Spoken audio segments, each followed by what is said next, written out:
সুপ্রিয় দর্শক, আজকে আমরা মূলত আলোচনা করছি ঢ্যাঁড়সের চাপান চাষ সম্পর্কিত বিস্তৃত তথ্য। এর আগের ভিডিওতে আমি আপনাদেরকে দেখিয়েছিলাম আগাছানাশক স্প্রে করার পর সম্পূর্ণ আগাছা নষ্ট হয়ে গেছে, তো তার ফলে গাছেও কম বেশি ইফেক্ট হয়েছে। এজন্য আমরা এখন কিছু চাপান সার ব্যবহার করব, তা নিয়ে আজকে বিস্তৃত আলোচনা।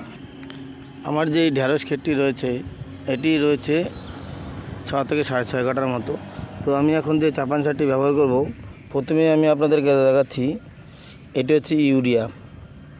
আমরা সকলেই জানি ইউরিয়া কী কাজ করে, গাছকে সতেজ এবং সুন্দর করে। এটি একটি নাইট্রোজেন ঘটিত সার।